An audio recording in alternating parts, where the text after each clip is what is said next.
You know, the secret to getting good trades isn't really a secret. I'm nonstop seeing complaints on every single solitary forum in which real estate is discussed about how hard a time people have finding trades. Same complaints: don't show up, don't finish the job, so on and so forth. And in every one of those, you see the same comment threads. You'll see someone comment they're tired of investors and homeowners trying to pay them. I got to hang now. I don't know what I was doing there. How they're trying to pay them with beer money. And it's true. You pay for what you get. And there has to be a happy medium found. I can't give you an exact answer. I can give you some key pieces of what you can do in order to minimize and deflect problems that are common occurrences, on how to narrow down and work with professionals so that they feel like they're not going to get ripped off. Because I'm telling you, the misconception that because you're an investor or a homeowner and you have money and you're the customer and you're always right, it sounds good and that's how it should be, I guess. But as a customer, you need to understand that in this business, you don't really make the rules. You just have to figure out which person will agree to the rules. And the problem is if you're making very, very strict and unrealistic rules and regulations to work for you, it has to be really cheap, it has to be really fast, it has to be, you're going to get people that are going to lie to you. Because the people that are going to be honest with you, you're going to dismiss. You're going to go, oh, they want too much money. Or, I want to hire someone that's just starting out. And you can try to validate it in any way that you want to validate it.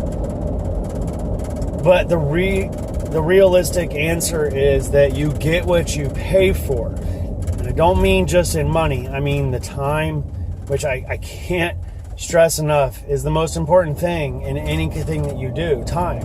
The time that you invest, what you pay, what you invest in your time, what you pay with your time, and qualifying contractors and making sure you know what material costs are and know what the average labor cost is. And when you know all of those things, then you have a reasonable expectation.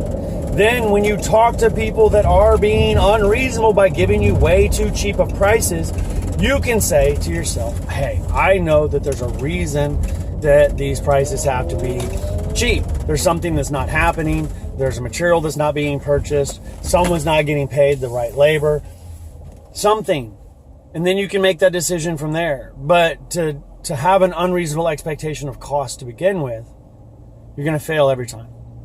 So knowing what you want and why you want it and being able to not validate it with like excuses or some guy told you or how you feel, but with real knowledge, with real information, it's going to lead you to be successful. It's going to lead you to be successful because you're going to talk in a way that's educated. You're going to reach out to people that are educated. And there's ways that you can find these people without sitting in front of a job site all day waiting for someone to show up and then hoping that they provide you with an estimate. If they ever show up, there's better ways. And I'm not going to go through all that right now. This was just supposed to be a quick couple-minute video. But look, you get what you pay for. What you invest your time in, you get back out of. So the more time you invest, the more of yourself that you pay with your time into looking for real estate, the better deals you're going to find on real estate. The more time that you pay of yourself into finding contractors and trades, the better you're going to find. The more reward you're going to get back out of it. But you have to invest more into just searching for the cheapest one. You have to find the person that you can have an honest and open relationship with. And saying I'm an investor or I'm a I'm a homeowner or whatever it is your excuse is that makes you think that it's okay to not invest time in what it is that you're doing isn't a real viable excuse. I think I should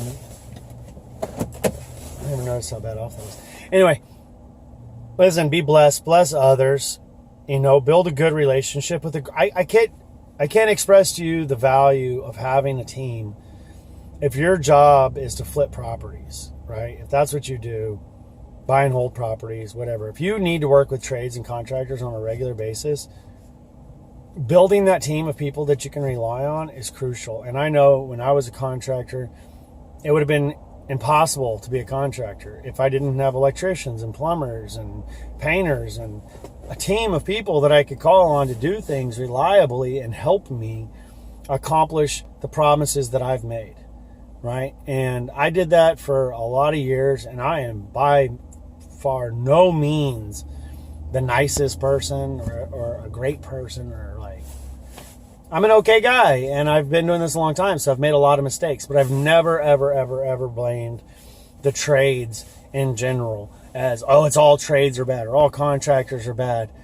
And I had to hire more than anybody, any investor. I certainly hired more as a contractor than I have as an investor. And it wasn't trying to get away from being a contractor. It had nothing to do with the trades, because I'm still working with trades. It had to do with volume of just people and the amount of time that I had available to have a personal relationship with everybody. And you lose that with volume. And so that's why I like doing what I do now. I get to work with trades independently. I know, my AC guy doesn't have a big giant AC company, so he doesn't have the overhead and expense of everybody else. But I don't expect him to give it to me for like half price or something. Part of the reason that he kept his overhead and expense down was so that he could make more money, not just so that he could give huge discounts. I mean, that's part of it. He could be a little cheaper, but there's still a lot of expense, and you still want to bless other people. This guy, anytime someone's trying to sell a property, this guy's giving him my information. If it's a good deal or not, I've talked to, dozens and dozens of people that he sent me. I've never bought anything off of anybody that he sent me. And that's fine. He can still send me people. I'll look at their properties. That's awesome. He's trying to help me because I've helped him. And I'm not paying him some crazy exorbitant amount of money. I'm paying him a fair price. Same, pay a fair, reasonable price so that people can be successful, so that they can build their business, so that they can go out and get a bigger crew and be more efficient and help you and build. And if you help each other, that's what it's all about, right?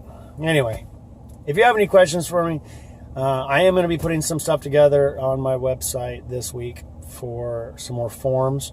I have a real quick walkthrough form that's already up there that's free or whatever, that just goes through some real quick steps, things that you should do and you're going to check for when you're doing a walkthrough. But I will have some more complicated, detailed stuff that you can print out and just use to do whatever it is that you need to do. On all aspects of real estate, whether it's the negotiation, the pre-walkthrough, inspections, anything like that you might possibly think. I'm going to try to put all those forms up there. I'm going to start with the construction stuff and kind of expand outwards so that people can just have a real quick place with no BS, no sales pitch, no extra stuff. And that's what I'm trying to do on my website there, because I think, well-informed and knowledgeable people are going to be successful, and successful people help each other. And hopefully by me putting this out and helping other people, that will come back and, karma or something like that. Have a great day. TheVahalaVentures.com, ReGuideService.com, RAIGUIDESERVICE.com. Later.